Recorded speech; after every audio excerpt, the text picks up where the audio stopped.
Yeah. All right, Okay. here it comes. Here we go. In 5, 4, 3, 2. Here we go.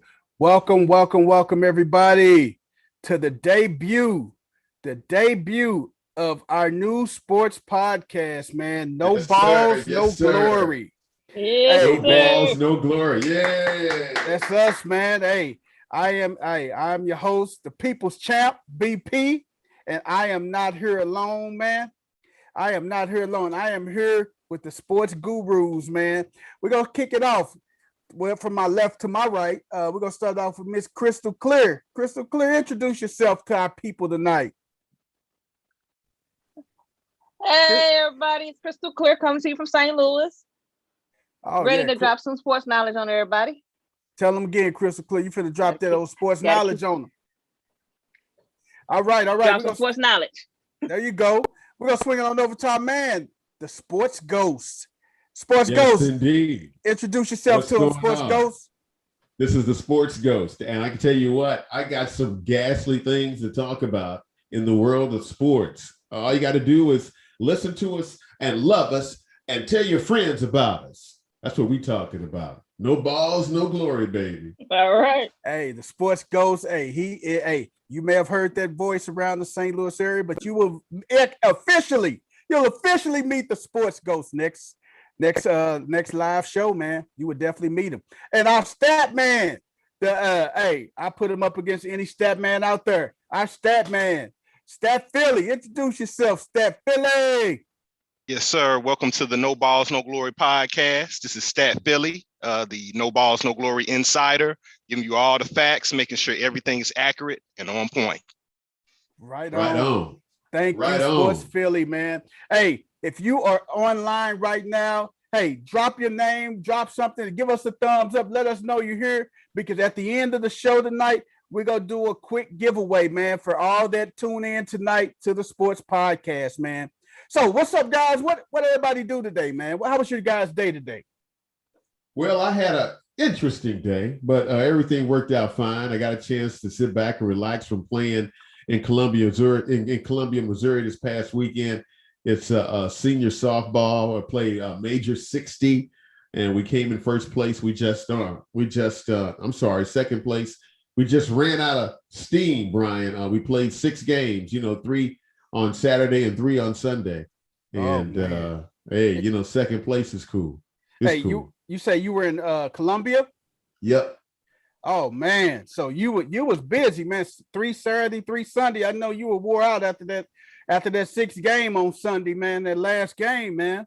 Man, you know it. And but it took everything that I had inside to make sure that I made the right plays, or maybe moved a runner over. I even hit a couple out. So it was a good day for me. Oh man, you still muscle up, Mr. the Sports Ghost. You can still muscle up and put it out there, huh?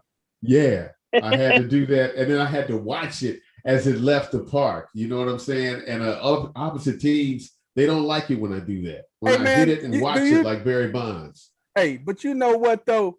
As long as you've been coaching, hey, I got to give a quick disclaimer. The Sports Ghost used to coach me when I was a little kid. When I was 12, 13, 14, the Sports Ghost actually coached me. So he knows the unwritten rules of baseball. You do not stand at the plate and admire your home run. Act like you've been there before. I know, but it just...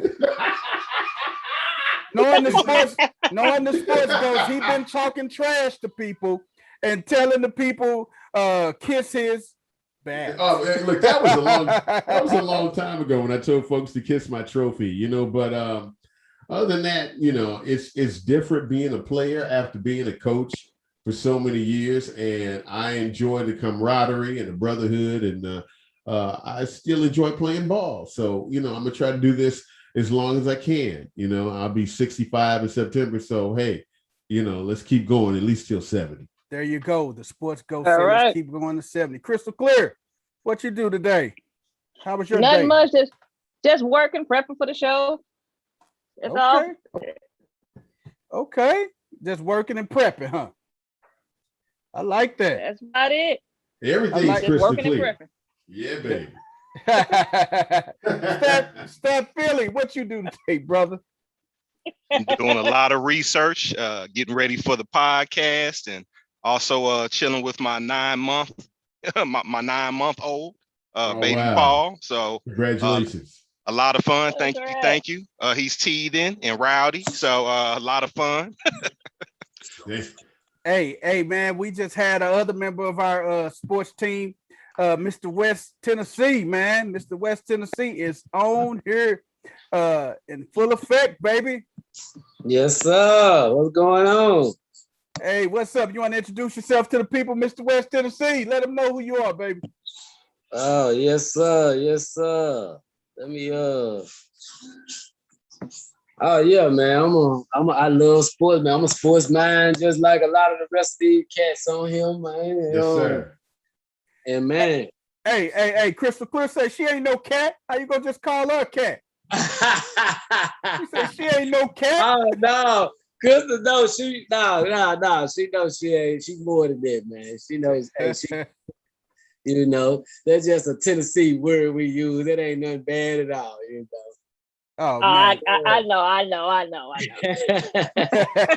like that, Tennessee. I like that. No balls, no glory in the background. That's classic, man. That looks good. Oh yeah, for sure, man. That's what it's about, right? You know what I mean? That's what it's about. That's what it's about, man. How y'all doing though, Cass? How y'all doing? We good, doing good, man. We good. We good. We got one member. We got one more member of our group, man. That's not here as of yet. He says he's going to try to jump on. That's the coach, man. The coach himself, man. He's coaching right now, guys. So the coach is still getting ready to jump on and everything. So that's it, man. So you had a good day today, Tennessee? Yes, sir. It's been long, but it's been good though. You know, I can't complain at all. Hey, any day you're above water is a plus, ain't it? Yes, sir. All right, man. What'd you say? I'm good. That's what's up. That's good to know. Stat Philly. What's up with Stat Philly, man? Oh, Stat Philly is right there, ready to pump them stats up for us. What's going on, Stat? You all right? Holding it down, ready, willing, and able. I heard that, Stat Philly. Every time I hear Philly, I think of D'Alessandro's cheesesteaks in Roxborough in Philadelphia, man. That's some of the best cheesesteaks I've ever had in my life, man. Come on now, we got a podcast to do. You making us hungry now? Come on, hey, you can't do we this. get them to be a sponsor. Right. You know what I'm saying? So, we thinking about you, Philly. Sponsorship. About you. You right. Yes, sir. That would be a great sponsorship. Hey, man, we're gonna start it off, man. Hey, we just want everybody to be themselves and have fun. If you are listening online, drop a comment. Let us know what you think. What we're gonna talk about first? Julio Jones to the Tennessee Titans, man. Julio Jones to the Tennessee Titans. Oh man. Hey, you spoke that. You spoke that way. Hey, West Tennessee, I'm gonna start off with you, man. He right there in your backyard, baby. He down there in Nashville with you. Right. Hey, I'm a Julio fan, man. You know. Now you're a Julio fan. Come on, man. I said I'm a Julio fan. Okay. I'm just making sure. I'm not the biggest. I'm not a Titan fan like that. I like a lot of players that came through there. I don't hate the Titans. You know, they a Tennessee team for sure. You know, I respect them and all, but you know. Right. I heard my boy. I heard him say, ask Julio. My boy said, "Sharp, ask Julio, you want to go somewhere and win." So, you know, hopefully Tennessee do that for him, but I don't see it, to be honest. But not with Tannehill. Tannehill cool. I believe in a lot of things they got going on, but I don't know. I don't know about that. But hopefully, it'll turn out good. You know what? I thought he'd be great in Indianapolis. I really thought he would be great in Indianapolis. You think so? Yeah. They got some young receivers in Indianapolis. I don't know about that, man. Yes, they do. The only thing that I'm really Vaughn and Dre. Thanks. Right. Hey, man, but see, thing is now, Julio is 32 years old. They traded him for a second round and a fourth round pick. And what's the name of Atlanta get a 6th round pick from Tennessee and everything. So Tennessee get a 6th round pick from Atlanta. So you trading a 2 and a 4 to Julio for a 6. And one thing about Julio, he got 10 years underneath his belt. Injury prone. He's not washed up. He's not. Hey, but he averages 95.5 points a game, man. I mean, yards a game. That's the most all time. 10 years. 10 years. Hey, man, he get it. Julio can still get it. I think Green Bay slept on that one. They should have did something to make Aaron Rodgers happy. Yeah, that would have made Rodgers super happy. Man, y'all hadn't got that man a wide. Man, that would have made it a good wide receiver the whole time he been there. That's why he pissed off and he ready to go, man. We got one of our viewers right now, Chris Storian. Shout out to my man Chris Storian from Just Talking to You. Chris Storian say he was hoping that Julio went to the Raiders, man. I mean, a lot of people was hoping for Julio. Come on now, he could have came. He could have carried the B-ball now. He would have really been happy. You know what I'm saying? He would have really been happy. Crystal clear. Man, you crazy. Crystal clear. The Raiders need a quarterback. They need a quarterback. Crystal, don't do that. They need a quarterback. You can't do anything without a quarterback. Right. You can't throw Julio. Right. You need a quarterback and you need a running back in the Raiders system. They don't have that much else to really look forward to. Of course, they're working on a defense to see what happens with the defense. But I don't know. Him going to Oakland would have been worse than him being in Atlanta. Yeah. But Tennessee with him and what's the running back for Tennessee? Derrick Henry. Oh yeah, he's the truth. Hey, that's a 1-2 punch. Oh, that's legal. That's So legal. that's what I'm saying right there. That's what I'm saying right there. Y'all point out the best running back in the league, but the best running team in the league want to help him. You know what I'm saying? You can't crowd that box when it came to Baltimore. Ain't no crowd that box leaving Cuz out there one-on-one. That wouldn't happen. So it wouldn't have happened. Hey, you know what I'm saying? If he would have came to Baltimore, y'all would have seen a lot open up. But do y'all think because the Falcons got a new GM and a new head coach, that's one of the main reasons Julio said, man, I'm out of here, man. I'm out of here. And salary. It had nothing to do with production. Salary. Without a doubt. Right. That's what happens to all good players. I mean, salary caps. Oh, he's old. I think we can get something for him. And we're saving 8 on the cap, and oh yeah, Bob, we'll draft a lineman. That's exactly right, man. Hey, you right about that, man. I'm telling you, man, that's crazy, man. But like I said, man, Julio going there, that I'm gonna tell you, the person who gonna benefit the most from that is AJ Brown. Man. AJ Brown finna go crazy this year. Man. So if you're online right now, you in our chat room. Hey, if you play fantasy football, you better not sleep on AJ Brown. He finna eat. AJ Brown finna eat. He finna have at least 1,200 to 1,400 yards this year, man. He gonna eat. Hey, Julio will get a lot of attention. Derrick Henry gonna get a lot of attention. He go eat, man. I'm telling you. You do not want to sleep on AJ Brown, man. Well, I'm gonna say this, man. Make decision. I'm gonna say this, man. I felt like Tennessee was kind of safe this year anyway before they got Julio Brown, just because we ain't on the schedule this year. They ain't got to face odds conference this year. You know what I'm saying? So I feel like they ain't got to come for the AFC North. You heard me. So I feel like they was kind of safe anyway. So what y'all saying? Tennessee don't want none of that smoke, y'all? Come on, they don't want none of that smoke. They don't want that smoke. Okay, during the schedule, when does Tennessee play Tampa Bay? Oh, yeah. They got them. They got Tampa Bay this year. I don't know. I know. Guess what though? I know the first game. Hey, Staff Philly, can you look that up real quick, bro? See if Tennessee plays Tampa Bay this year. Hey, I do know one thing. Their first game of the year is gonna be exciting because they play the Cardinals, which is White first game there, and they got Hopkins over there against Julio with Tennessee. Hey, that's gonna be an exciting game. I might be at this game. Who is that playing now? You said Julio them the Cardinals. They play in Arizona. Yeah. So Okay, so they got JJ Watt just went over there. Yeah, he did.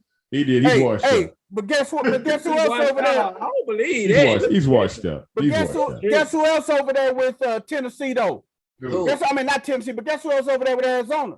AJ Green. So AJ Green finna probably chomp a little bit too. You talking about the receiver? Yeah. Okay. Yes. You got Hopkins on one side. AJ Green just 32 himself as well. Yeah. He was in the same draft class with Julio. Yeah. So AJ Green is not washed up, partner. No, I never said that. I'm not just saying you. I'm just saying. Yeah. Hey, he out there. So Arizona, that's gonna be a good game, man. That is. That first game of the season gonna be good. Yeah. That is gonna be an amazing. The way they market it. The way they don't got the Bucks. No. They don't got the what? They don't got the Bucks, but coincidentally, they got the Steelers. How that happened? What? Tennessee got the Steelers? Only Tampa in preseason. That's not going to work. Regular week 15. Who, Tennessee? Whoa, hold up. Wait a minute. They got Tampa in preseason on August 21st. Right. Yeah. Right. Yeah, well, we're not going to see Brady. We're not going to see Brady. 15. Tennessee played the Steelers week 15. Yeah. Oh, wow. Okay. Why so late? Man. That's it, man. I don't know, but they play the Jaguars before that. One thing I do don't have an excuse. Man, they got KC Chiefs October 24th. That's be a good game. That's gonna be a hell of a game, man. One thing I want to know if they playing that game in Kansas City, man. Or I don't care if they playing it in there. I want to go to that game, man. October 24th. Versus the Chiefs. So they playing that game in Nashville. It's Crystal. Yeah. It's week 15, the last week of the season.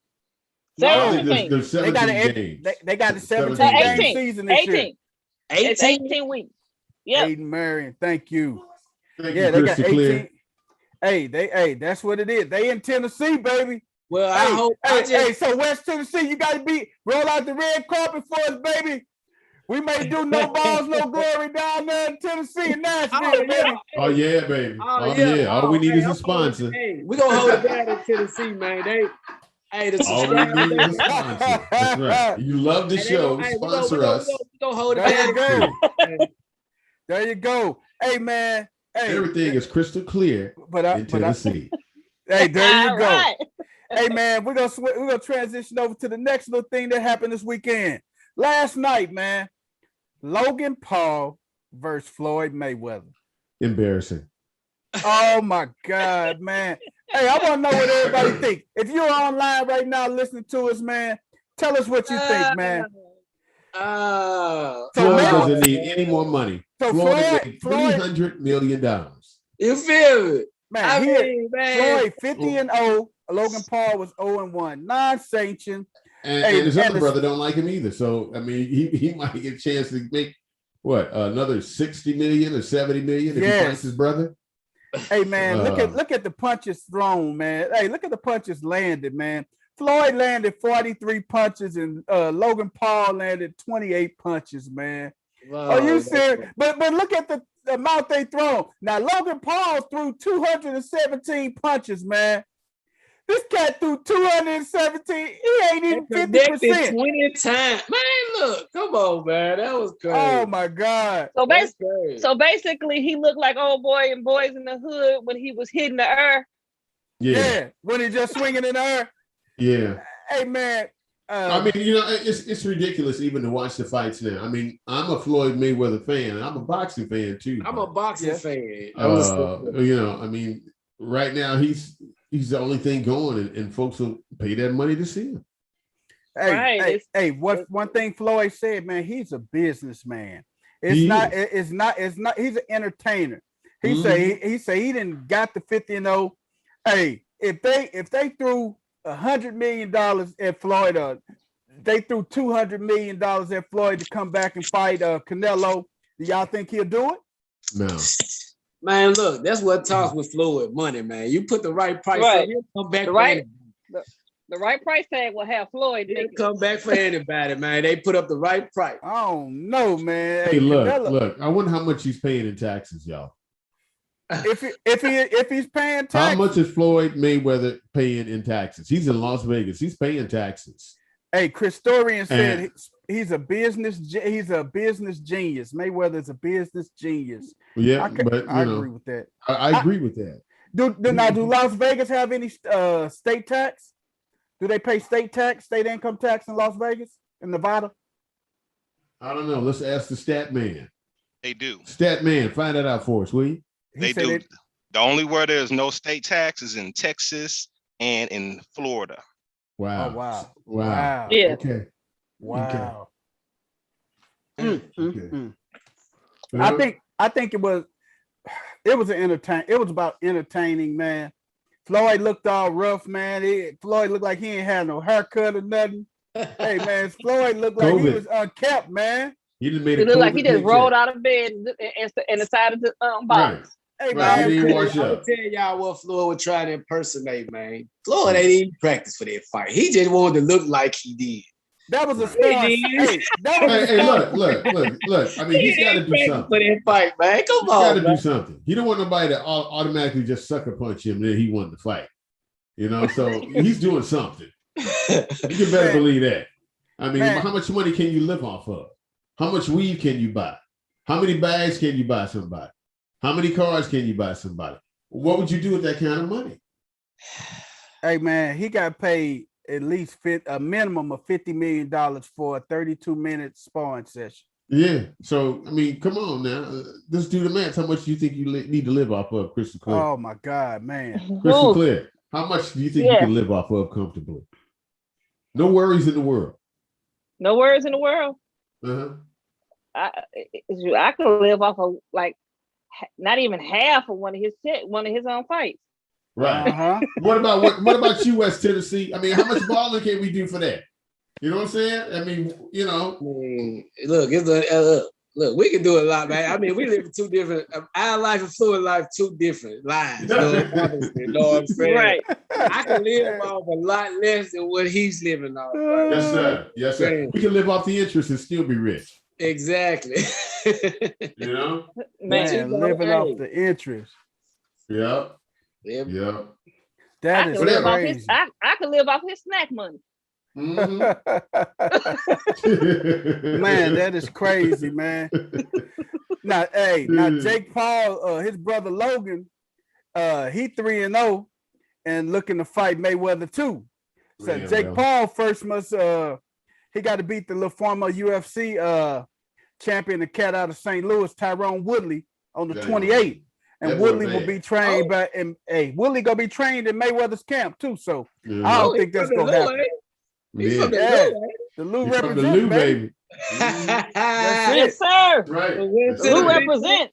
But where's to the Lou? What it do? I think that Jake Paul, not Logan Paul, I think Jake Paul would generate more money because Jake Paul is undefeated and he got a little bit more name clout than his brother. So I think that Floyd will probably get 200. But people gonna want to see it. Floyd gonna eat this up. You know why? Right. Because it's his brother. I mean, who else? Who next? Daddy, Mom? I mean, I'm just saying. He can't fight nobody else. Floyd can't fight nobody else. He gonna ask me. We gonna be waiting for the cousin next, man. I mean, right. It's cousin Nick. I mean, whoever. At this point, Floyd to get a water boy check. Water boy paid too. And one thing about Floyd, man, he still got his entourage around, man. He still got his entourage around, and they still support him and everything, man. So, hey, man, he got loyalty. Hey, he got loyalty. Hey, man, this is the next piece of news that we saw, man, over the weekend. It happened actually last Thursday, but Coach Krzyzewski, Coach K, is finally gonna hang it up. It's about time. He's gonna finally hang it up, man. Yeah. Roy Williams should be next too. Yeah. Roy Williams already retired. He did. He retired already.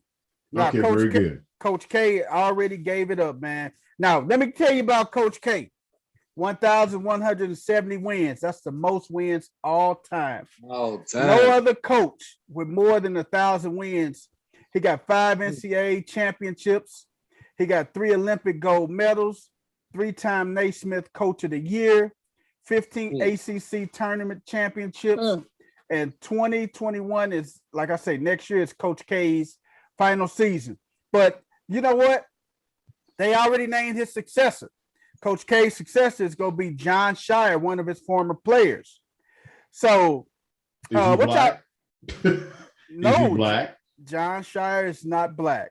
Okay. No. Right. Doesn't he already work for him already? Yeah, he's already an assistant coach for Coach K as well. And one thing about Coach K, man, if you guys notice, man, Coach K, all his former players are his assistants, man. So he gives them guys jobs if they don't pan out in the NBA. Hey, look at St. Louis Pride, my boy Chris Carwell. Chris got a job. Chris work at Duke, played for Duke, played for Coach K. Yeah, so I mean, you got to think, man. Hey, the loyalty is there. Like, and look at Hubert Davis is replacing Roy Williams. And I am a North Carolina Tar Heel fan. I do not give a care about Duke, but I know good coaching when I see it. Hey, yes. I'm a Heels fan. I am the Heels all day, baby. Hey, but Hubert Davis is replacing Roy Williams, man. And Hubert is a black guy, man. He was in the program and everything. Me personally, I thought Johnny Dawkins would have came back and took over because that's what he spent so many years on the sideline with Coach K, man. Before he went out to Stanford and everything. He's at the University of Central Florida now. Yes, I thought Johnny would have came back and got the job, man, because Johnny and Coach K was just definitely like this, man. They were really close. His son is playing for Coach K. Who? Johnny Dawkins' son? Yeah. I think Dawkins' son is actually playing with the Tar Heels. I'm not sure about that. Is he with the Tar Heels or the Blue Devils? I'm not sure. Man, we got to find that out, man. Who is Johnny Dawkins' son playing for? That's interesting. Yeah. Stat man. We throwing everything at you today. Hey, man, Stat Philly is up on it, boy. Hey. Yes, sir. He said on it. Yes, sir. He up on it, man. Stat Philly up on it, man. That's right. He's driving down Broad Street. But yeah, man, John Shire knows his basketball, man. He's been around Coach K, man. I think John Shire's father coached high school ball and everything. So I mean, he has a good sports mind and everything, man. So I think that's a good move with certain systems like Duke, North Carolina, Kentucky. Those systems have been and those coaches have been in place for so long. You almost gotta promote somebody within a system because it's too much history with those coaches.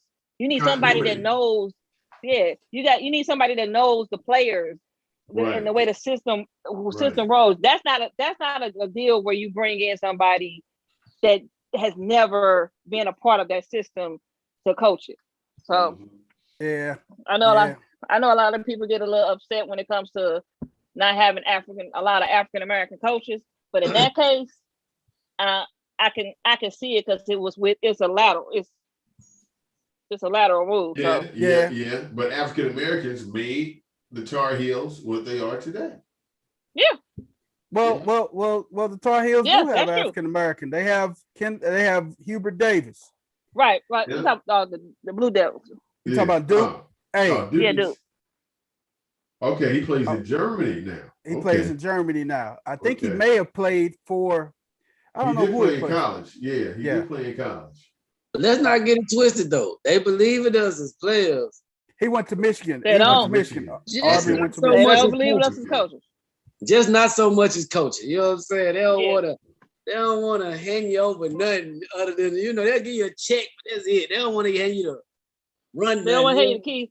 They don't want to give you the keys to the Bentley. You feel me? No.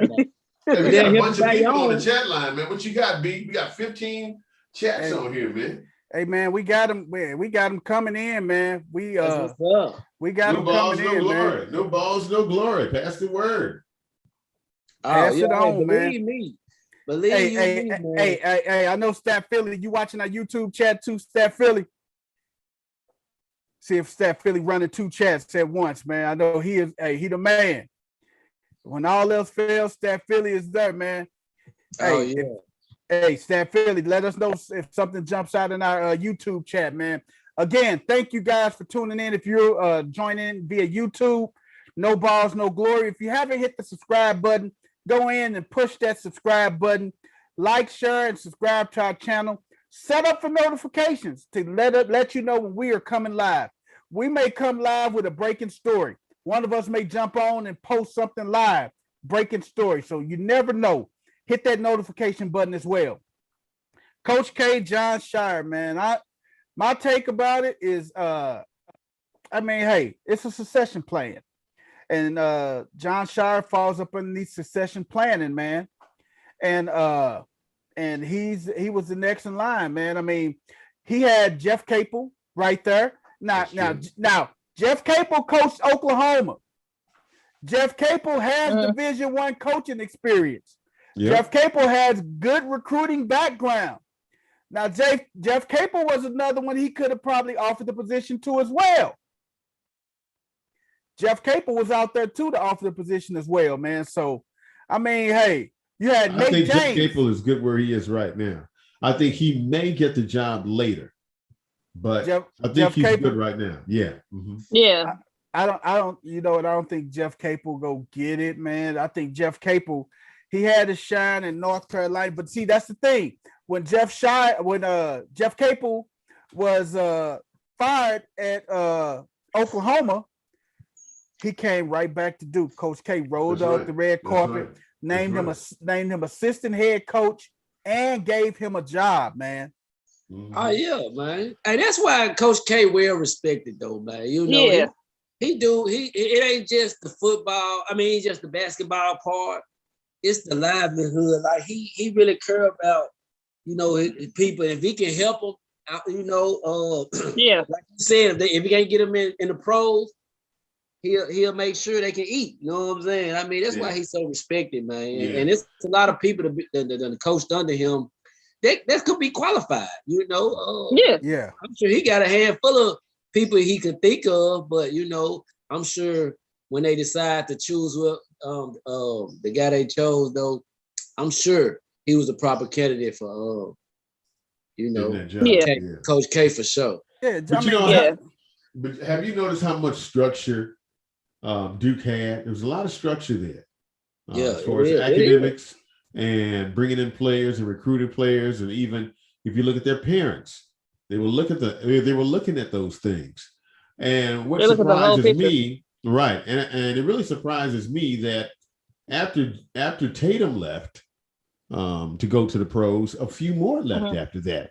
And I think after Tatum left, they made a rule that you couldn't just leave after 1 year. You have to get at least 2 years of college and then go to the pros. Nah, that was after. I think that may have been after the Zion class, because Zion left after his one. Zion Williamson was one and done. Zion was right after. But Tatum was the first to go until they But Zion was after Tatum, though. Yeah, Zion was after Tatum. Was after Tatum, so he did the one and done too and everything. Ingram, he did a one and done. And you know what, Coach K, he didn't recruit ball players, man, unless you stayed at Duke for at least 4 years. Right. But now he realized, because it was a while. Duke, Coach Calipari. Duke hit one and done. Duke hit a slump. Hey, Duke hit a they needed to win. They needed to win. Hey, Duke hit a slump, man. I'm telling you, man.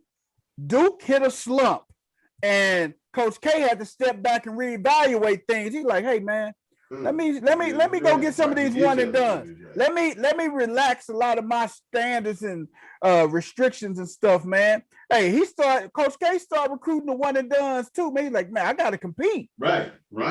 And how is he gonna compete? That got kind of crazy.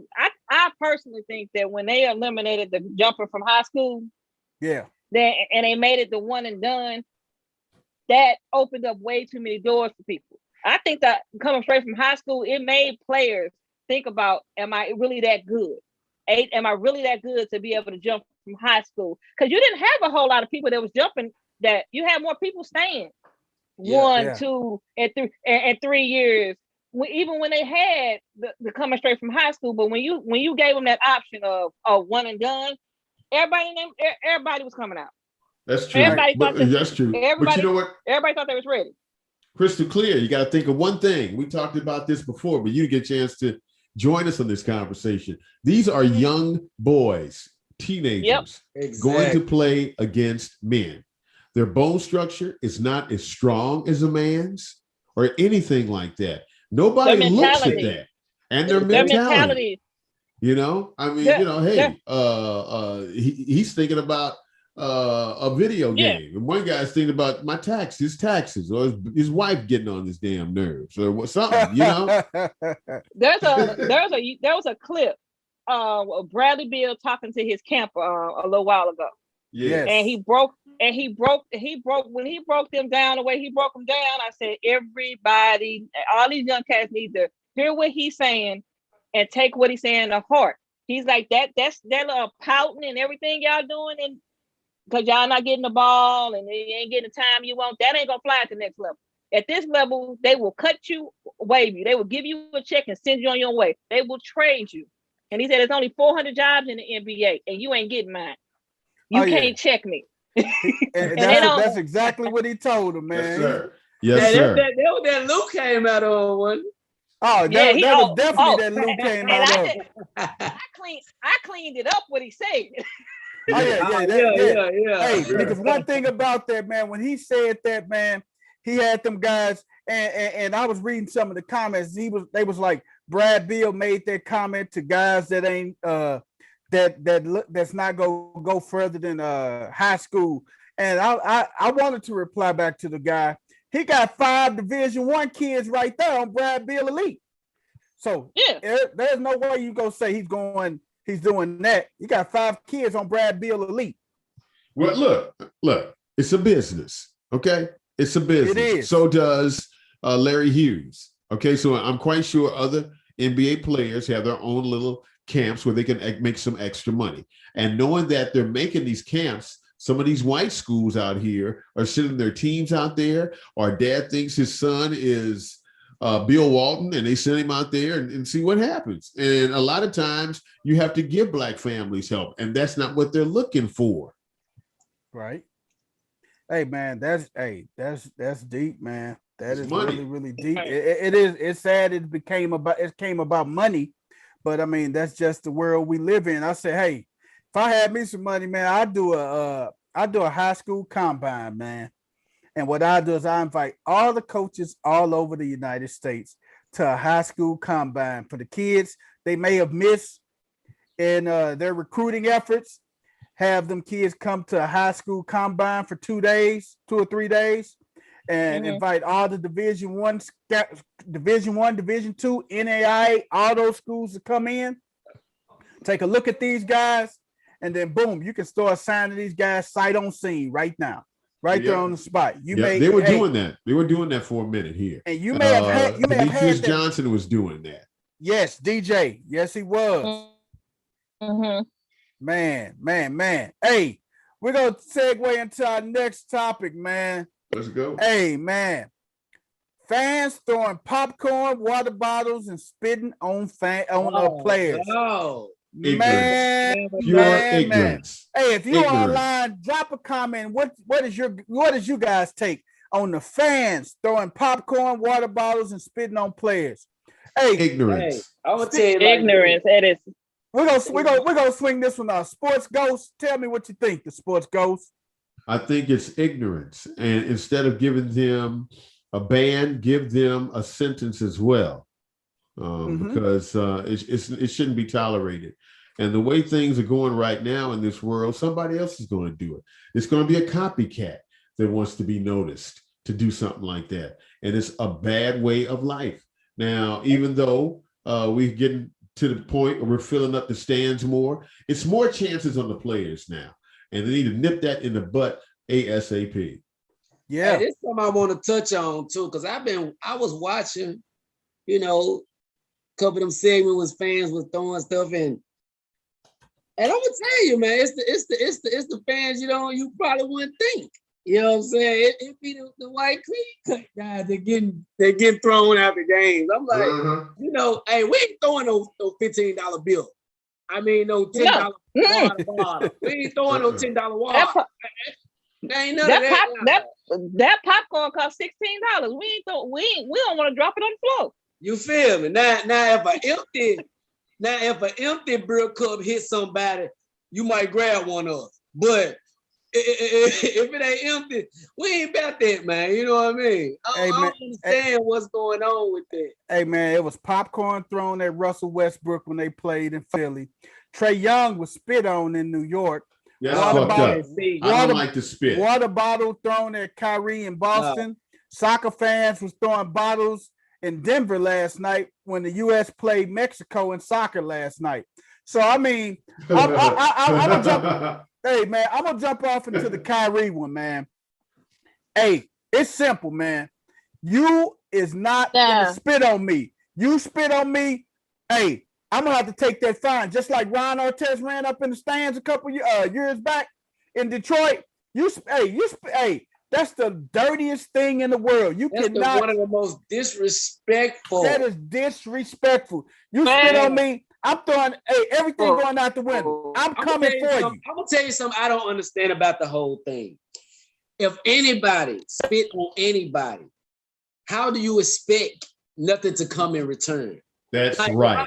Exactly. Robbie Alomar, when he spit on that umpire. Oh my God, yes. Robbie Alomar, when he spit on that umpire, I mean, he gave him a loogie. Oh no, let's get deeper than that. Now Tennessee, you got to Google that or put that on YouTube. Stat Philly, how many games? Hey, Stat Philly, put it in the comments for us. Hey, let us know. Hey, we want to know how many games did Robbie Alomar get for spit? I think he got, man, if I'm not mistaken, did he get 50? If I'm not mistaken, he got a lot of games for spitting on that umpire, and the umpire kept his composure. I know how many games he didn't get more than. How many? My boy Ray Rice. Because that what happened to him. I'm telling you. He got spit on and he reacted in the face. I mean, what you gonna do? I mean, damn. But hey, that's a whole nother subject, but that's the same. But you don't hear too much about that incident with Ray Rice. That same scenario. He's still married and with his wife and all the other stuff going on. Yeah, and she working at Walmart. Hey, but that's the thing. You cannot spit on nobody, man. Nobody. Hey, take all your professionalism, take everything out of the equation. Right. You're an average person that go to work every day, support your family, and somebody get drunk and spit on you. It's gonna be a problem, man. It's a fight. It's gonna be a fight. It's a fight. Gonna be a misunderstanding. That's right. You have thrown your bodily functions on me, and that's an assault. That's assault. Not to mention, we are in. I mean, it's nasty no matter what. No matter what. But not to mention, we in a COVID pandemic era. Exactly.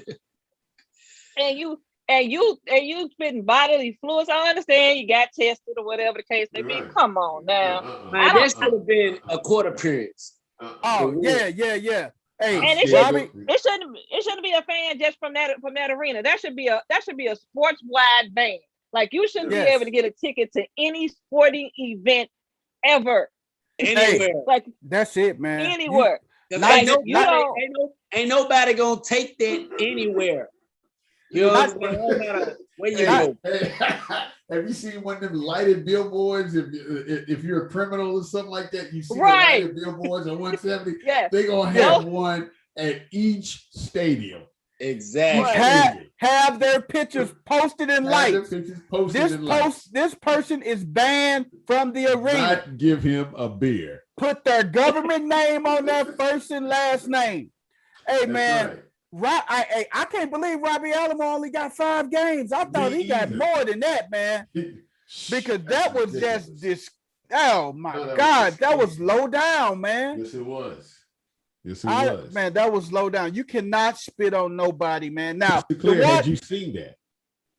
You got to look it up, Crystal. Roberto Alomar. I want you to see that. Spits on umpire. Oh wow. Yeah. Hey, another thing, like the water bottle with Kyrie. I mean, water bottle. I mean, they charging this guy. They charging this guy. I got. He not finna piss. He not finna pull this thing out and piss, man, in the bottle in the arena, Steve, and throw it at nobody. You don't know. It could have been urine. Look, I don't think he gonna piss. Acid. Go ahead, Chris. I got. He played for the Blue Jays. The water bottle being thrown at Kyrie. Yeah, I'm looking at that now. I disagree with the water bottle being thrown at any play. Yeah. But my only thing is that Kyrie was just. Those are Boston fans. Let's be real. Boston fans ain't wrapped too tight. They just not wrapped. They not wrapped too tight. So in a week where you got fans spitting on Trae Young, doing popcorn on Westbrook, you gonna call the Boston fans racist and then step on the head. Right. Like what Boston's always been racist. Always. They always been racist. So you gonna just call them racist and then step on. He stumped on the logo.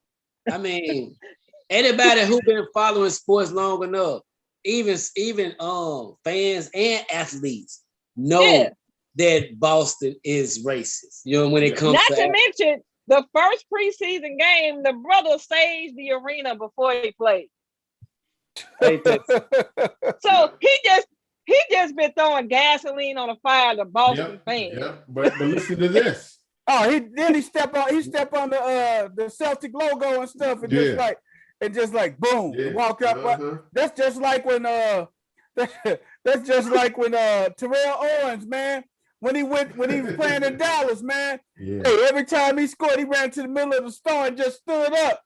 Hey, Emmitt Smith, hey, they got tired of that stuff, man. Yeah. Man, they came and they attacked him, man. Mm-hmm. You can't disrespect the team's logo, man. And I'm curious. I'm curious to see how they gonna react when Tom Brady comes back to town. When Tom Brady comes back, they might throw him a parade. It's different, man. We talking about a racist crowd. And Tom Brady's coming back. I mean, they gonna throw a party for him, man. Right. I mean, I don't think it's gonna be what you think. I think they may have something going on for Tom, man. They may have a celebration and everything for Tom. Yeah. Hey, fans, if you're listening, what you think they're gonna do for Tom Brady when he goes back to Boston this football season? I think it's in November. I'm gonna be honest. I think they had a parade in New England when he won last year. Oh no, they was pissed, man. They didn't have no parade. They was pissed. They was praying. They was hoping that Kansas City won that Super Bowl. They did not want Tom Brady to win that Super Bowl. Bill Belichick, Josh McDaniels, they was like, man, I hope this dude don't win this damn Super Bowl. But he turned around and he defied the odds, man. See, I had a different reason for not wanting him to win the Super Bowl. It had nothing to do with nothing. Give it to me. My reason was Antonio Brown. I didn't feel like he should have powdered his way to a Super Bowl ring. Oh, that sounds like a hurt Steeler fan right there for you, y'all. Antonio Brown has problems. He has mental problems. He has issues. He has issues. On behalf of Oakland Raiders fans, I mean, what he did to them. Mike Tomlin showed everybody. Look, I kept a lid on that. Right. Y'all thought he crazy. Mike Tomlin just showed his coach. They was just happy to get rid of him. He kept a lid on that. Anytime that all you got to do is suit up and you get a $30 million check and you can't keep your mouth shut for 72 hours. That's a problem. 72. That is a problem. Like, if I'm his agent, I'm firing him then. Like, you can't keep your mouth shut for 72 hours and we get 72 hours and we get 30 million? 72. And you know who his agent is? He got the best agent in football, Drew Rosenhaus. Yeah. He got Drew Rosenhaus. So, you think Drew been around the block so many times, he should know better. Like, hey, Antonio. He's tired of fighting for players. That's it, man. Drew should have drove to his house, took his phone, cut off his Wi-Fi. And I'm gonna tell you like this: he catching passing with Lamar last offseason. people thinking he gonna come. Baltimore, he gonna get beat up on the outside line. You ain't finna come over there talking all this, there, man, like that. We don't have.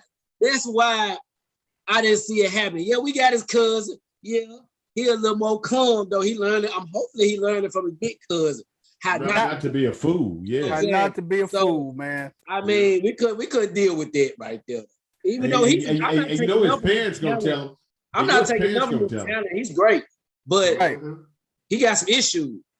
Man, he got a lot of issues, man. Hey, man, serious issues. Hey, let me say, man. I'm looking up this Roberto. Roberto Alomar. Yeah, man. Hey, maybe he can blame it on his daddy. He said, a ball player doesn't make it streets. Everything I learned from my dad. Well, maybe, his daddy, Sandy Alomar Sr. Because he had an older brother, Sandy Alomar Jr., that was the catcher for the Cleveland Indians. So he got that. Ended up playing together with the with Cleveland. No, it played together with Cleveland. Yeah, with Cleveland. Yeah, Robbie came over to Cleveland and everything. Mm-hmm. Hey, man, we're going to segue into our next trending topic, man. Naomi Osaka, man. She withdrew from the French Open, and she just found out today that she's withdrawing from Wimbledon's pre-matches and everything, man. Mm-hmm. And she's withdrawing due to mental health issues, man. And she just admitted to anxiety in the past. Just pulled out a Wimbledon tune-up match. Yeah, in Berlin. It was a tune-up match over in Wimbledon. She pulled out. Mm-hmm. People doubt her participation in Wimbledon beginning June the 28th. She's the number 2 ranked player in the world, man. She's a 23-year-old woman. And she is 3-1 against Venus Williams, man. Venus Williams is the GOAT, man. So she's 3-1. So yeah. I mean Serena, not 3-0, 3-1 versus Serena, not Venus, but 3-1 versus Serena. You know what? The GOAT. And again, that's a lot of pressure for a 23-year-old. I don't know how the other kids match up when they're making all this money and all of this pressure on them. Because it's a different ball game. Go ahead, Crystal Clear. You gotta think about everything that they go through in preparation for all of this. It's like once a kid shows interest in the sport, like it's fun when they in a little stage, but once they show interest in it and then they show greatness in it, it's like the shift that parents and coaches make during that time frame is crucial. Like it can't be all or nothing.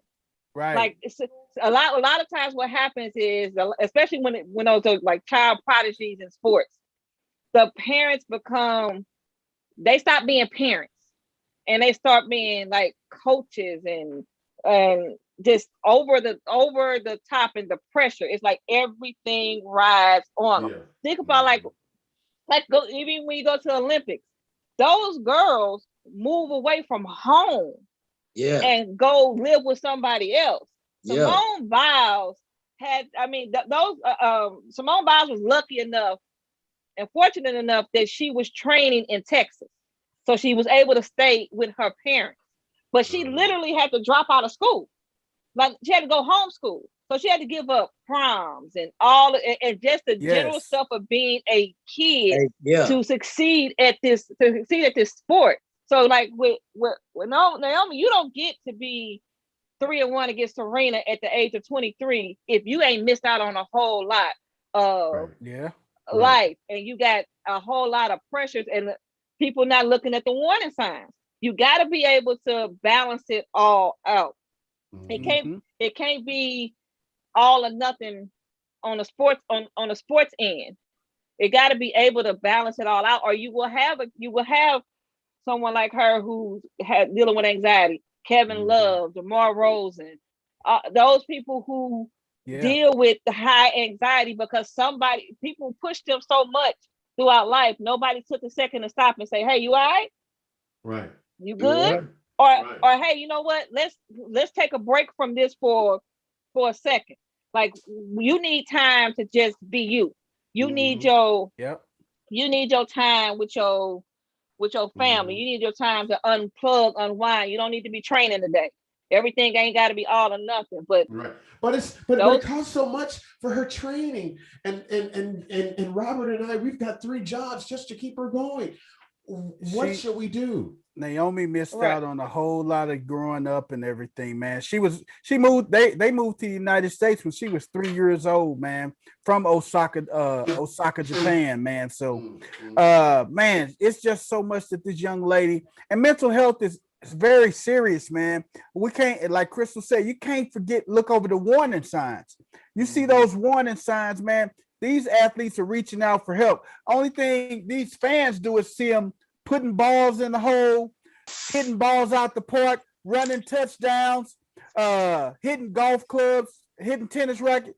We see that as fans. We don't see the other side of it, the mental aspect of it, man. And that's one of the things that that needs to be brought to people's attention and everything.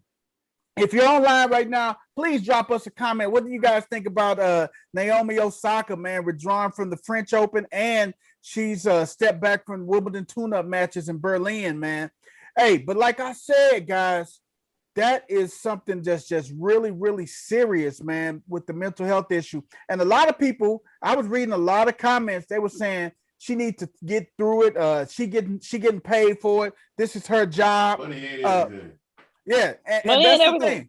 Money is not everything. And they saying that this is her job. She needs to get through it, toughen up and get through it and everything. But it's not all about the money all the time. It's not about the money. And I know this is not real life, but you know, they pull a lot of stuff from on TV shows from real life experience. One of the shows I watch, Station 19, the captain of the firehouse is a woman who was an Olympic runner, and her backstory is with her father. Her father was on her so much in high school track when she was running track. If she came in second, he made her walk home. If she came in second, she wasn't allowed to speak to him at the dinner table. She wasn't allowed. She wasn't allowed to eat with him. He wouldn't speak to her if she came in second. If she came in second place, and a lot of times you got parents who turn into that person. Like if you don't do this, then hey, you can't do this. If you come in second place, then it's a problem. If you don't come in first, then we ain't got nothing to talk about. They're gonna beat you over the head. That's such a that's such a true statement, man. I coached against guys, man, when I was living in St. Louis, man, that pushed their kids to the brink, that after they finished youth sports, they did not want to play any more sports after youth sports because their dads pushed them to the brink. And it also created a rift in the relationship too. Yeah. Because you own them so much. You as a parent coach, you got to be able to differentiate coach and dad. You got to be able to differentiate that. When you leave the field, you need to leave it. Hey, Mr. Sports goes, hey, he coached his son. He can probably shed some light on it. But when you leave that field, and the coach, he's not on the night, but the coach coached his son. So you got to coach, and when you coaching your son, you got to be able to, hey, this game is over with. I'm gonna leave it right there at the field, and then boom, I'm through with it, man. After your game, after parents watch their kids in games, regardless of the outcome, they need a hug. They still need a father, a mother. They still need comforting. They still need affection. You know what I'm saying? Right. Lose. You know what I'm saying? I mean, hey man, my man Chris Dorian made a good point, man. From experience, he said mental health is most important. Everything stems from your mental health. And that is so true, man. Everything does stem from your mental health and your mental well-being, man. How you become a productive citizen in life, man. If you are going to contribute to being a good citizen in life, man. A lot of this stuff contributes to your mental health, man. Stems from your mental health, man. The greatest to ever do it in sports. Well, the first thing they'll tell you is about mental toughness. And that comes from being able to actually say, hey, you know what? I need to unplug here. Hey, I need to prioritize here.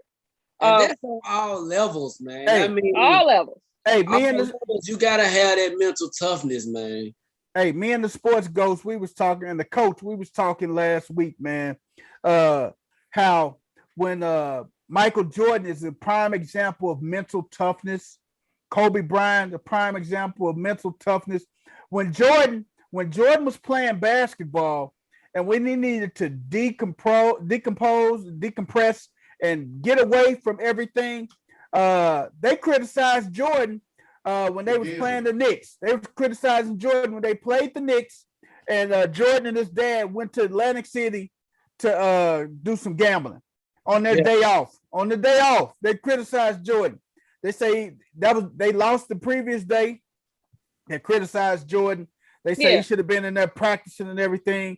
Him and his dad went to Atlantic City and blew off some steam, gambled and stuff, just had a night. He came back the next night. Nailed him. He nailed the Knicks. He nailed the Knicks. He had everybody talking and talking and talking, and he came up and did what he did. People handle situations differently. You know what I'm saying? Like, they do. Like if I'm troubled by something, I might go gamble to get it out of my mind. You might go pray. You might go talk to somebody. Right. I think people handle things differently, and people don't understand that. You know, people think it's a certain blueprint everybody's supposed to follow at this time when this happens. Like that's just not going to happen like that, though. I mean, no, you gotta be able to separate it. That's why watching like Kobe Bryant's The Muse, the Black Mamba was created because the Black Mamba handled business on the court. Kobe Bryant lived life. Yeah. So when he was on that court, that was the Black Mamba. When he when he stepped off that court, he's now Kobe Bryant. Exactly. You gotta have what they call an alter ego. You got to have an alter ego. That's why his wife in his Hall of Fame speech said that this is the first time she openly praised him because he got so much praise from his fans and stuff on the court. Somebody needed to make sure he was just regular. When he came home. When he came home. So that's protecting your mental health. Yeah. And when you got your parents, because a 23-year-old having to withdraw from tennis tournaments because of her mental health, that got a lot to do with her parents because she's 23. Because she's not at an age where where she can actually figure out ways to decompose. Decompose. All of her outlets or her way to deal with pressure have all been taught from her parents. And so apparently it's like all or nothing. Like you got. Hey, and another thing, man. One thing about Naomi, she has made over $19 million in her career. So how many 23-year-olds that's got $19 million? They made over $19 million. That's just in winnings. We're not talking about endorsements and other deals she got out there, man. Yeah. So you think about you're 23 years and it's old. Tennis. Yes. Hey, we gotta understand that us as parents, we gotta do better at that, man. Because when I think about it, man, it's some good guys that come from some probably some dire situations. Probably they family don't make a lot of money, but they still trying to help them get to where they want to be. But they'll remind them all the time, I'm paying all this money. You better do this. You better do that. Make them think like all or nothing. You know what I'm saying? So it's like, you still gotta be there for them too, mentally. You know what I'm saying? Right. You gotta be there for them mentally. I don't know why you going out with him. The money's not gonna fix everything.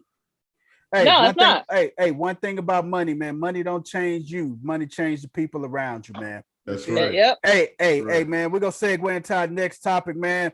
Hey, I don't know if you guys got a chance to watch First Take, man, but Stephen A. Smith, he got pissed off. He took his jacket off. Hey, Crystal, stop it, Crystal. Crystal did to Stephen A.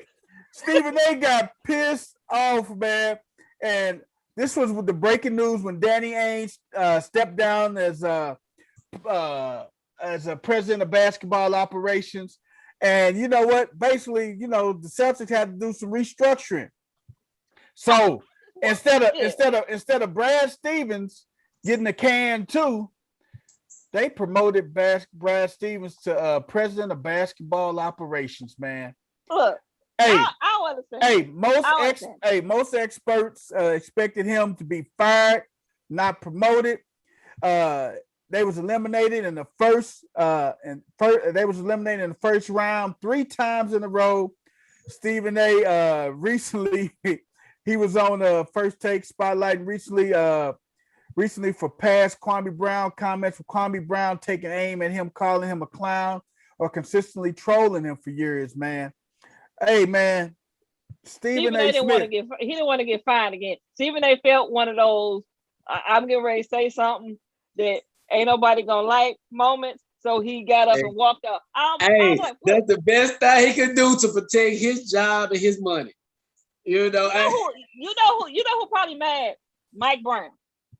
Mike Brown got fired 8 games into a Lakers season. He done got fired from the Cleveland Cavaliers twice. And you mean to tell me that all of this talent, all of the picks, all of the opportunities that Brad Stevens had with the Celtics, and you lose for the 3rd or 4th year in a row? Third time in a row, and your reward is president of basketball operations. Promotion? You get a promotion? You get a promotion? This bastard to get a promotion. He didn't get fired. This bastard to get a promotion. I'm gonna tell you why he walked out. They gave him an easy ticket to get fired because that is one heck of a job. Racial. I'm telling you, he couldn't say nothing. It's either racial or it's the same thing that happened with the Cowboys and old boy. He know where some bodies buried. He got the pictures or something. He got some on somebody. Hey, I'm tell you what I think though, man. I think Brad Stevens was a hell of a collegiate coach, man. Yep. Certain things ain't fit for people, man. You can't expect every job to be a fit for you, man. Hey, I can't expect being a brain surgeon. I can't go in and do a brain surgeon job. I mean, I just can't, man. That's not a fit, man. So guys, I can't be I ain't no pilot. I can't go fly a plane right now. That's not a fit. And this job was not a fit for him, man. And why do you say that? Why do you say that? I mean, he inherited a bunch of egos, and being a young coach, how's he going to handle that unless he has management to help him out? Remember now, when Brad Stevens became the coach, Kyrie Irving was a Celtic. Yes, he was. There lies a problem right there. All right, okay, that's a problem. Right there. That's a problem. They came to what you NBA championship without Kyrie Irving. Yes. I mean, there was a bunch of things going on. The Celtics have been hit with a lot of injuries. Yeah. And they didn't want to play a lot of players. And, only thing they have is Jaylen Brown, Jason Tatum, maybe Smart. I don't know why they're going to play Taco. What's his name? Taco Fall. And they got Kemba too. Kemba Walker. Right? Kemba Walker. And they got the kid. Did they really? Yeah. and who's the kid? Did they have Kemba? Hey, what you say? Kemba didn't show up none this year, huh? Yeah, he wasn't disappointed. Kemba wasn't that Kemba wasn't that UConn Kemba though. Kemba, that UConn Kemba and that Charlotte Kemba was a killer. That's what I was gonna say. Charlotte Kemba. I don't know what, man. You know what? When Kemba went over there, man, I was like, oh my God. But it must be something with Boston. Go ahead. Now see, Kemba had a need. Hey, to give Kemba a little reprieve. He had a little knee issue and everything for the most of the year, man. He couldn't shake the knee issue, man. Jaylen Brown, man. I think if Jaylen Brown would have played, it would have gave him a little bit more. If Jaylen Brown had played, they still be playing right now. That would have won 7. Oh yeah. Now Jaylen Brown was playing, it would have been a different series. Yeah. Jason Tatum needed was 25 from somebody. And then you think about it, if the series would have prolonged now, James Harden may not have played. And who knows if James Harden ain't in there, you got Jaylen Brown and Tatum, and then against Kyrie and Durant. Hey, there's no way. No way. You never know what can happen, man. We talking about a 7-game series, man. Yeah. Well, but you just in a game 7, you just got to be good for one night. Yeah. Well, who's going to coach the Celtics? That's a good question. Who out there do you think will coach Hyman. the Celtics? Who? The assistant coach. The assistant coach for the Spurs. The female assistant coach for the Spurs is up for the job. Whoa! Wait a minute. Are you serious? Yep, I saw that earlier. She up for the job. Wow. That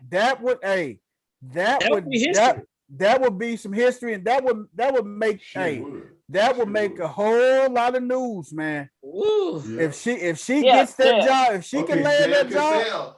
Sam Cassell and Becky Hammond. Yes. Mark Jackson, man. I think Mark Jackson should be up for it too, man. I think he's been blackballed. Mark Jackson Mark been up Jackson's for a been job blackballed. ever since he was sent to Golden State. I'm partial to Mark Jackson saying on ESPN because I gotta hear "There goes that man, Mama, there goes that man" on I love when they say "Mama, there goes that man." or the operation was a success, but the patient died. I need to hear that's it, man.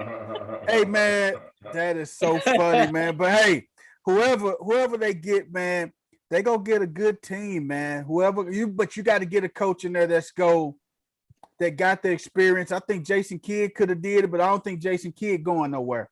I think the Warriors assistant coaches, Jason Collins. Yeah. Don't eat him up in Boston.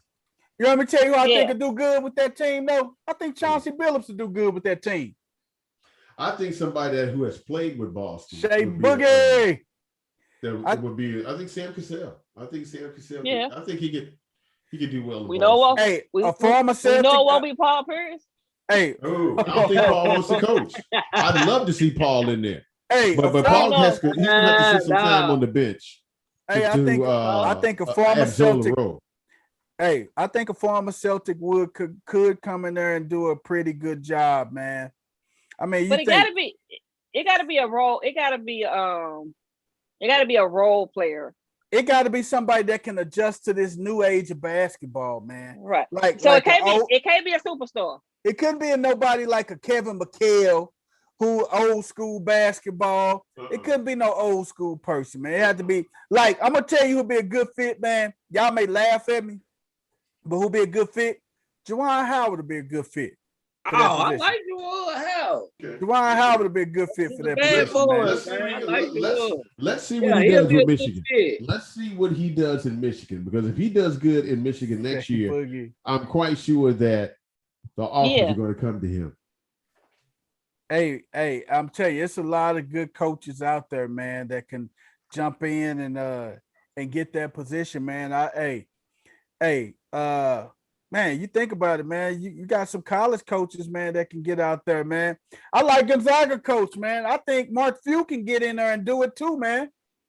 I like Mark Few, man. I like the way he manages a team, man. Mm-hmm. Mark Few is a great college coach, man.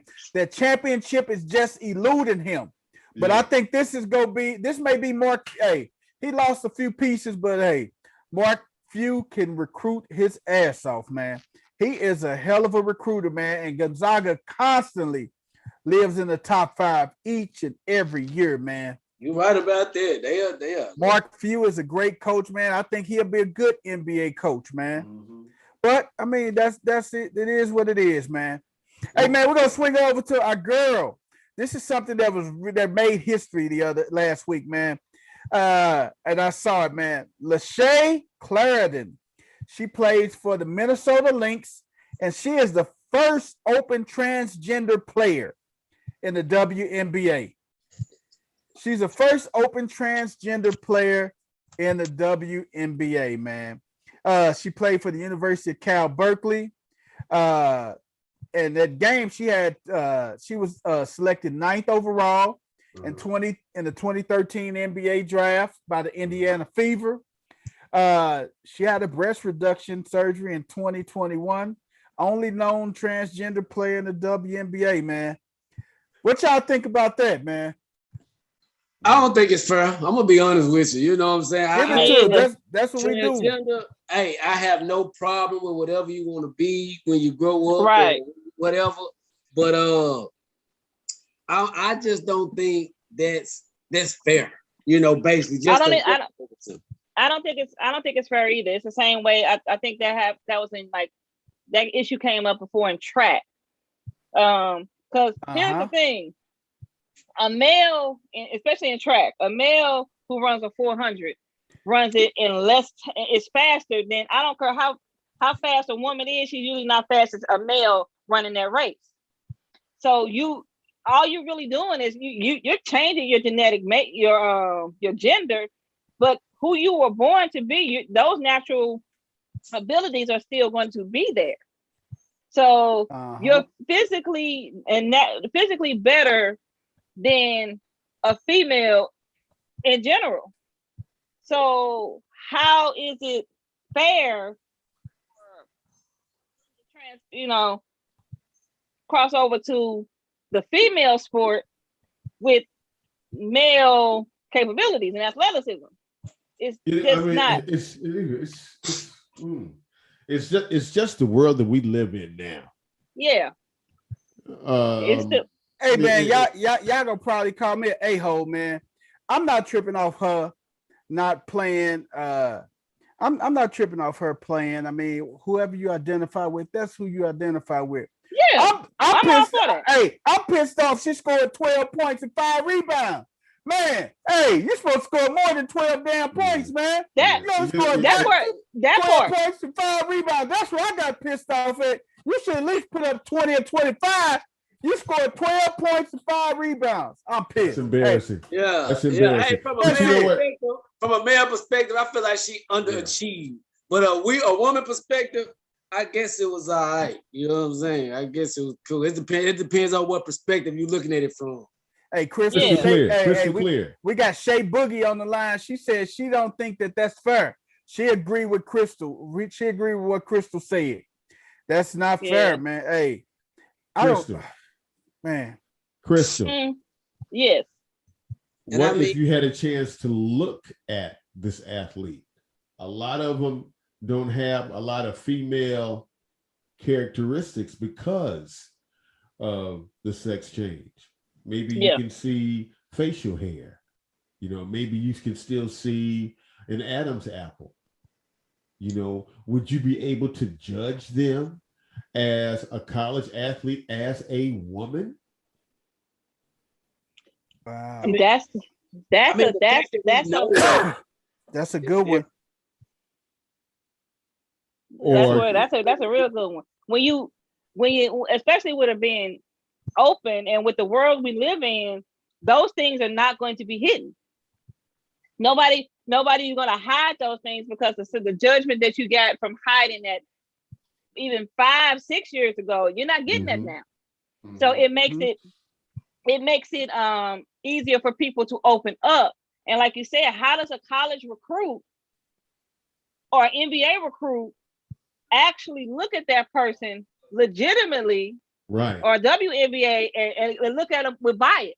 How do they get them? How they gonna look at them with bias? And they know, because no matter how accepting people are of it, it's still gonna be in the back of their mind. And you're gonna have players, you're gonna have coaches and recruits looking at her in the same way BP was looking at her. Okay, I expect you to be scoring 25 points. Easy. 25 easy. Every night, dropping them off. Easy 25. I expect you to be the female that's dunking on everybody. Right. The new Brittany Griner. Who's the NBA, the WNBA player that got divorced and beat up her wife? Brittany Griner. Brittany Griner. Brittany Griner. Yeah. That's what I thought. I ain't gonna lie. You know what I'm saying? I was questioning about the question about Brittany. No, she's flat chested. I know. I don't see a lot of. Well, I mean, I don't see. You can look at a fat chested woman, and you can still see a face of a woman. Now, Brittany Grimes does not have a face of a guy. She does have some type of female characteristic, even though she has no breasts. Well, I don't think I would check it out the characteristics. I think I would check it out the attributes. I just heard about the dunk and I was just looking at her play. I was like, man, hold on, man. Right. Who the hell is this? She's a good athlete, though. Come to find out, she's just a great athlete, though. Yeah. You know what I'm saying? What about Candace Parker? Yeah. Oh, I love Candace Parker. She hoop. What you mean? Yeah, she is. She one of the top. She one of the best all time, man. Oh yeah, she hooping, man. I mean, she just, on the court, she just got that, she got that persona, different persona, but off the court, she's an all woman, I like that. That's real. That's real. Hey, Philly Statman, whatever happened to Reggie Cheryl? What was her name? Cheryl Miller. Cheryl Miller. Whatever happened to Cheryl Miller? She was in broadcast. I don't know what happened to Cheryl Miller, man. Right. Yeah, right. What happened? Cheryl Miller. That's her name too. Yeah. Reggie Miller's sister, man. Reggie Miller credited her for making him tough. Exactly. Yeah. Right. He credited her for making him tough, man. Yeah, she used to be a commentator, didn't he? Yeah. She was. She did it all. She was on channel. Yes, she was on Channel 5, man. Hey, when the Bulls played, her and Ahmad Rashad was on the sidelines when they went through that playoff run, man. But Cheryl Miller, man. But hey, shout out to Lisa Clarendon. Hey, Laisha Clarendon. Keep on doing your thing, girl. You done made history and everything. I just want you to get them points per game and the rebounds up. But hey, keep on doing your thing. All right, man, we're going to swing it over to our next little topic that we're going to talk about. Hey, Mr. BP. Mr. Yes, BP, sir. no gas. Let me give it to me. Give a special shout out to my beautiful wife. Today is her birthday. You know what I'm saying? All right. Happy birthday. Happy birthday, Miss West Tennessee. All right. You know what I'm saying? Shout out to Miss Tennessee, baby. Oh, yeah, for sure, man. They out eating now. I'm committed to what I'm doing, so she understands. Well, she loves you, brother. We had our long. How long y'all been married? We had 2 years, actually. Okay, all right. Try to pull that in another 2 more years. What do you mean a podcast? You better bring up and celebrate with me. Hey, man. You think I'm gonna give you something while you podcasting? No, I devoted my whole weekend to it, though. We was together, because she knew what I had coming up, so I knew I had to put that time in. Hey, man, that is too funny, man. Hey, man, we're going to talk about our Major League Baseball draft and the top prospects, man. Hey, we're going to talk about the top prospects in this year's MLB Major League Draft. If you notice, over the years, Major League Baseball have 50 rounds in getting drafted in. So it's better than the NBA, better than the NFL. NBA got 2 rounds, NFL got 7 rounds. NBA had 50. Major League Baseball had 50 rounds. So we're talking about the top prospects this year, and 2 of the top 10 prospects are on the same team at the University of Vanderbilt. One of them is Vandy, yes. One of them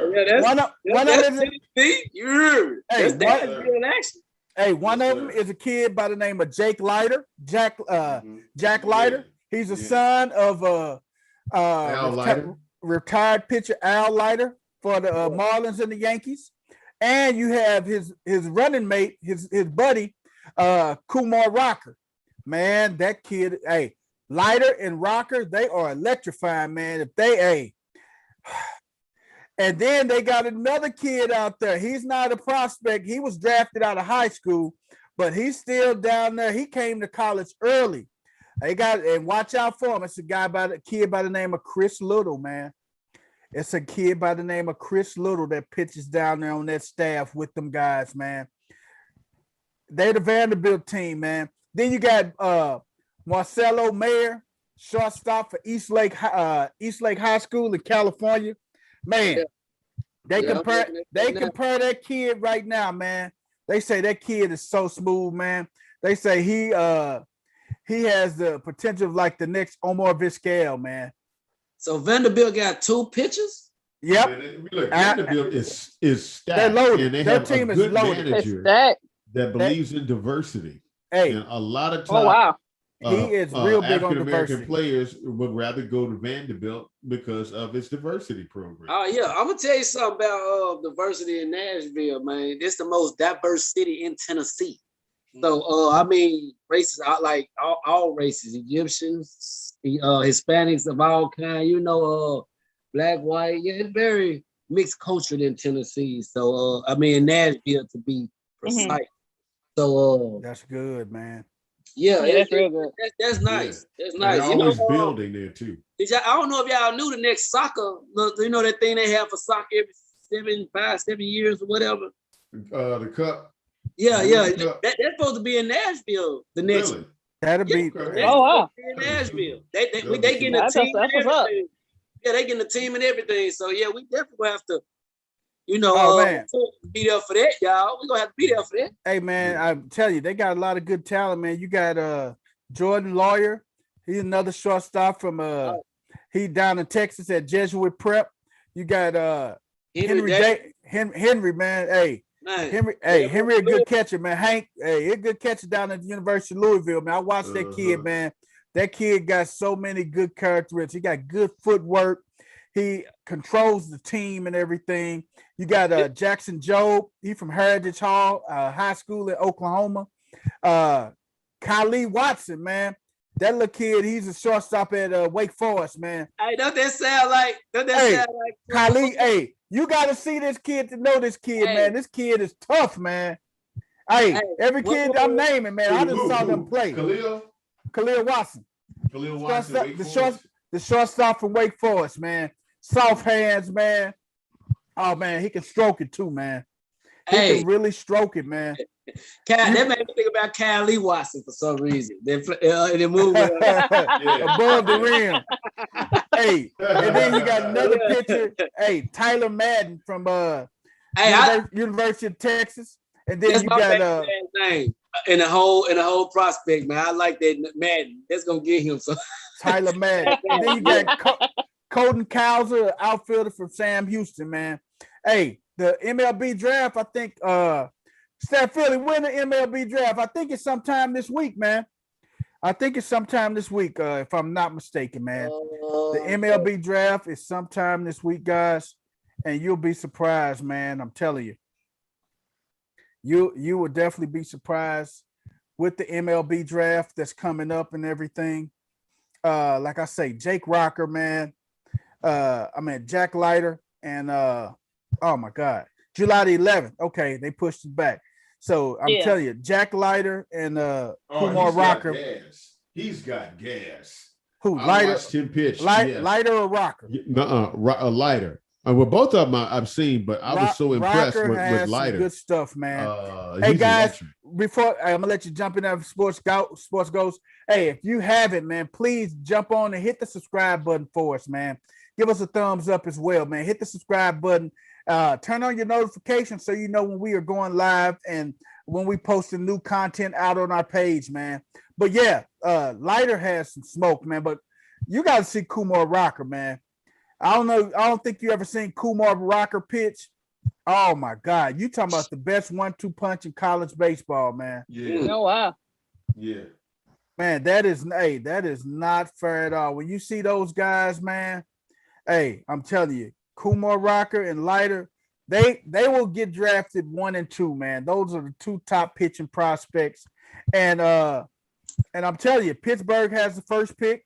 The Rangers got the second pick. The Detroit Tigers third. The Red Sox have the 4th. Arizona Diamondbacks have the 5th. So Rocker and Leiter, they're going to be picked. I mean, Pittsburgh is going to probably definitely pick up Leiter.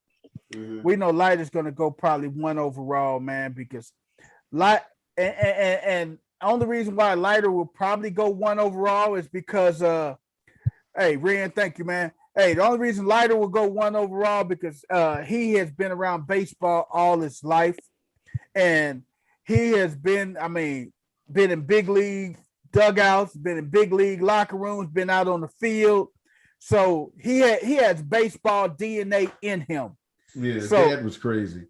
His dad was crazy as hell, man. But he was a tough SOB though, man. He took the mound. He wasn't scared of nothing, man. Yeah, didn't he come out of who did Rocker pitch for? Atlanta? Who you John talking about? Rocker. John Rocker pitched with Atlanta. John Rocker, that was another crazy one, man. But Al Leiter, man, I'm telling you, Al Leiter is I'm telling you, Jack Leiter, this kid is gonna be electrifying, man. When I say Jack will light it up, man, he will light it up. And like I say, the only reason Leiter is gonna go before Rocker is an athlete. He played football, man. And he gave up football, but he was a defensive end. Kumar Rocker is around 6'4". 6'5", around 6'4", and he got some nasty stuff, man. He got some nasty stuff. So Vandy is right now, they're getting ready to probably play in the super regionals, man. So those are some of the MLB prospects, man. A lot of people may not like baseball as much, man, but that's something to watch out for. You heard it here from No Balls, No Glory. Some of the top baseball prospects in the 2020 draft is coming up, man. All right, man, we're going to swing it over to our NBA recap, man. We're going to talk about our NBA recap, man. Oh, man. Hey. Speaking of NBA recap. Yeah. There's no game on right now. There's no game on right now. There's no game on right now. Huh? There's no game on right now. Which is what? What's the score right now? Is it a blowout? Brooklyn is giving Milwaukee the business. That's practice. If my man Chris Story on here, what's the score, Chris Story? Okay. Bucks and Nets. Hey, it looked like the Nets finna go. It looked like the Bucks finna go down 0-2 right now, man. Without Harden. Without Harden. So if they can rest Harden, James Harden again, they go rest him. I'm looking at the score now, 97-68. Oh my God! The problem, I told you in that first quarter before we actually went live, Giannis was out there playing little man basketball. I don't know what Giannis was doing. He's shooting threes and instead of taking KD to the hole. And you look up and it's almost with a minute left in the first half, and Giannis only had 6 points. How is that possible? Yeah. That's crazy.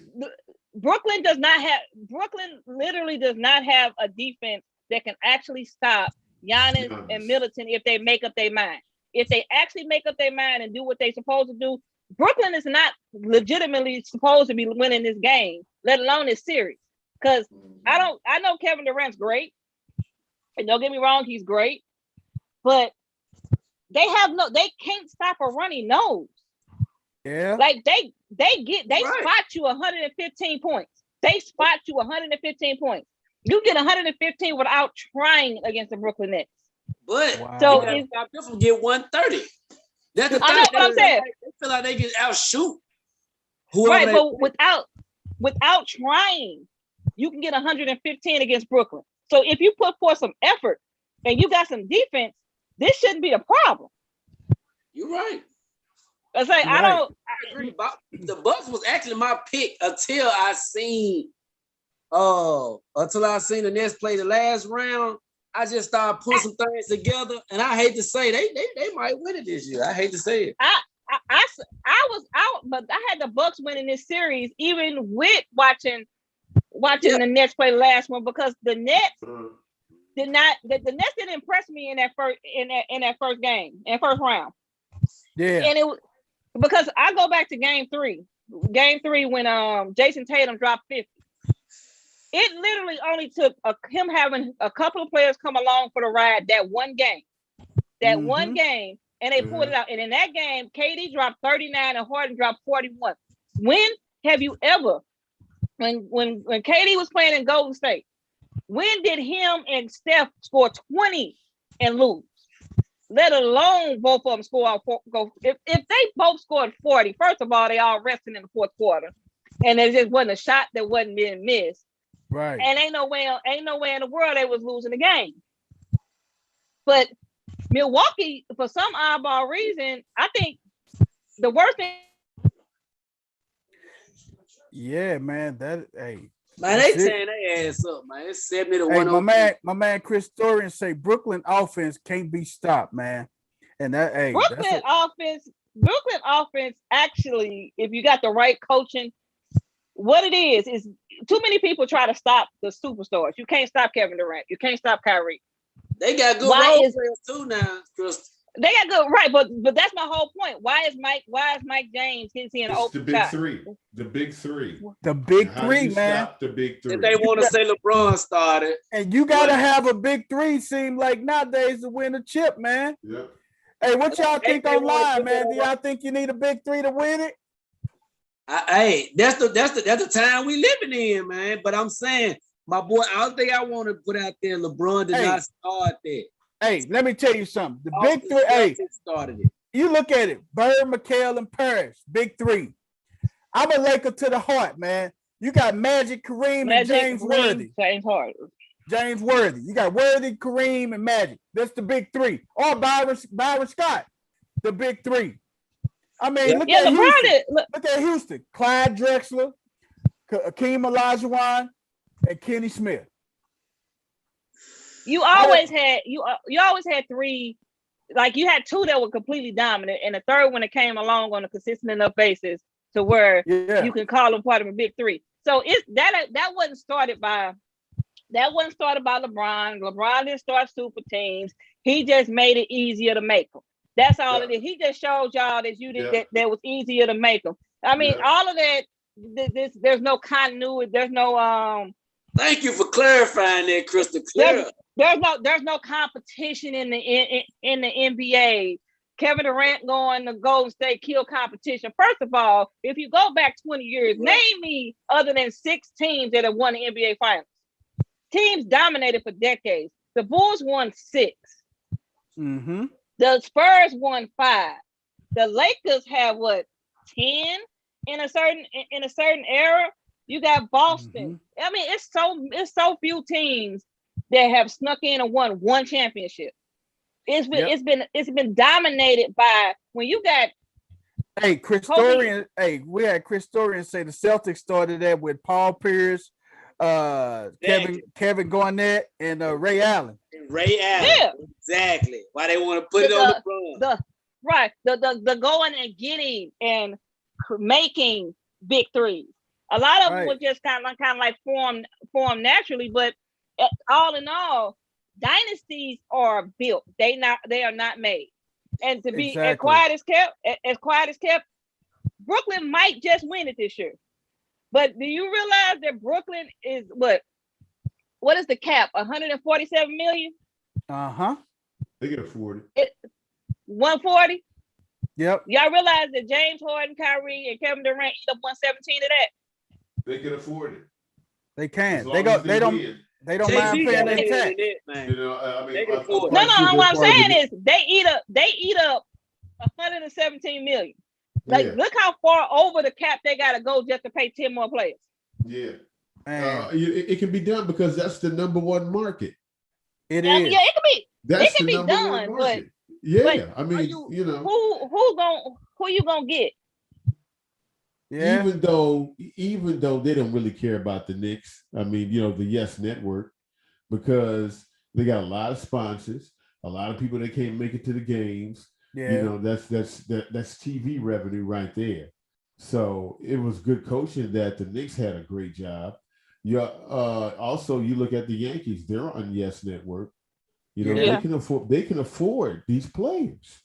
So, they can. That's a big market. New York is a big market, man. So that's a huge market, man. Yeah. They can afford to go over. They can afford to go over. Yeah. Tickets. They can afford. The demand for tickets and stuff like that. And I'm quite sure it's hard to find a Nets jersey without it being bootleg. You know what I'm saying? Yeah. New York City. New York, you'll find all kind of ways to capitalize on that. Exactly. Yeah. Man, hey, man, some of the teams that was eliminated, man, me and Crystal Lakers, the Mavs, the Grizzlies, the Blazers. I have never I have never been actually happy to see my team eliminated. But the way that they was looking, I said, yeah, we need to go home early. Yeah, we need to sweep it in, go home. man. Matter of fact, I was so adamant about it. I said they should have just let the Warriors have that game. I'm telling you, man. Because the only person that could have offset Devin Booker the other night was Steph Curry. Because you needed another gun. Because he came fully locked and loaded. Yeah. Hey, it's hard. Hey, it's hard shooting. Hey, you can't shoot a 22 when somebody's shooting a AK-47 at you. It's hard. Yeah. That little 22 ain't gonna do nothing. Yeah. They needed that. It looked like that scene from Harlem Nights. That's what it looked like. That's it. That's it. You can't do nothing with it, man. Plus the league started so quickly after the championship. After the Lakers won the championship, we didn't get a chance to really rest. Quick. You know, it started too quick, and with the excitement the team, and all that, and the people celebrating and all of that, and all of a sudden, boom! I got to put my uniform back on. That was a wake up. It was call. It was too much. It was too much. And if you notice, the teams that got eliminated or suffered injuries, so a lot of those teams were the ones who went deep into their bubble. Their season started way too early. Way too early, man. Hey, man. Wow, we are just getting down to the end of our show, man. We're gonna hit our NHL playoff recap next week or later on our next live show. But man, we're gonna close the show out with a giveaway, man. And the first person that jump in, and we thank all our listeners that's online that have subscribed to us and everything. We thank all our listeners that was online and participated tonight, man. So our stack question tonight. I'm gonna let Stat Philly go start coming up with a trivia question for tonight, but I come up with this first one, man. Let me think. A good sports trivia question is: Who is are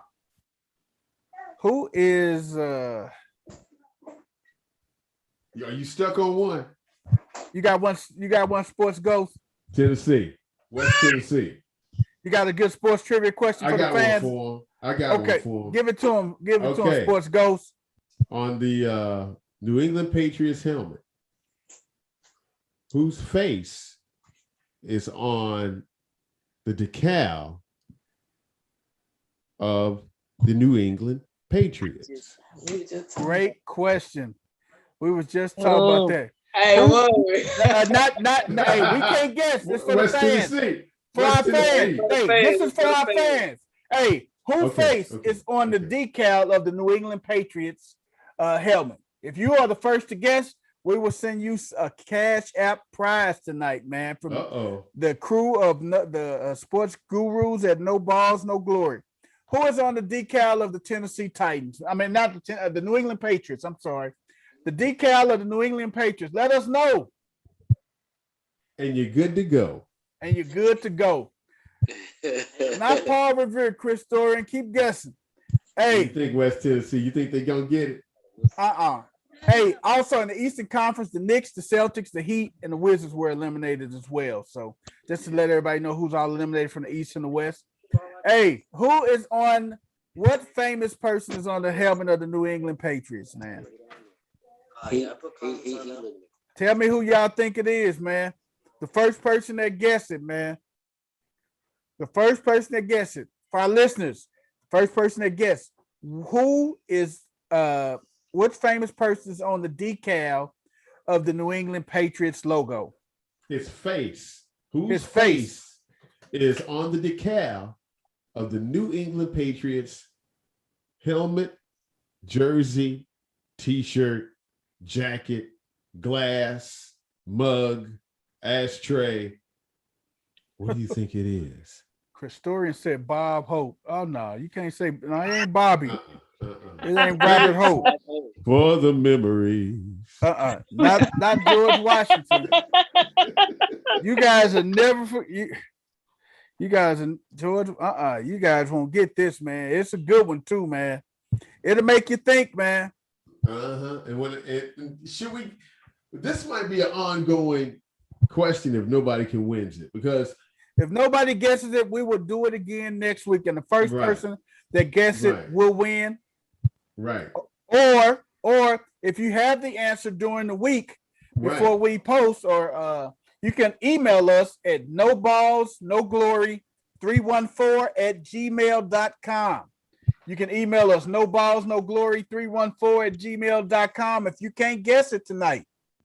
You got to do some research on this one, man. This is a good one, man. This is a good one. No, and just like no balls, no glory, no guts, no glory. Let's see if you can find out who it is. You got to guess this, man. Who is on the New England Patriots logo? Christorian, he typed in logoshistory.blogspot.com 2011. Okay, you may type that in, Christorian, but hey, we want to know who is the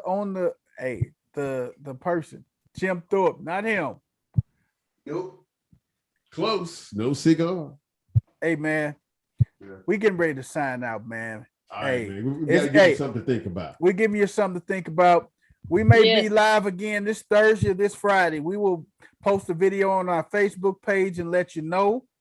Man, we want to thank everybody for tuning in tonight, man, for our debut episode of No Balls, No Glory. I'm your host, BP, the People's Champ. Hey, we're going to let everybody introduce themselves, and we're going to sign out. Crystal, let them know how they can get in contact with you, Crystal. Crystal clear. You can hit me up on Instagram and skirting around sports. Boom, there it is. Hey, Wes, baby, tell them how they can get in contact with you. Mr. West 10, man. On Facebook, man. Just get at me, man. You know, from Tennessee to the Lou. What it do? Y'all holler at me. That's it. Hey, Stat Philly, let them know how they can get in contact with you. Get in contact with me through the No Balls, No Glory YouTube page or Facebook page. That's it, man. Hey, Sports Ghost. You're going to reveal yourself next week, but tell them how they can get in contact with your Sports Ghost. Oh, it's hard. It's hard being a ghost. I had to fly around and check out people's emails so I can see who's good and who's bad. So I'll give you all the information on the next show. Hey, man. Hey, you want to reach us, man? You got a comment? You want to just a suggestion for the show? Email us at noballsnoglory314@gmail.com. Again, noballsnoglory314@gmail.com. We are the sports gurus, man. We thank you for tuning in, and we out, man.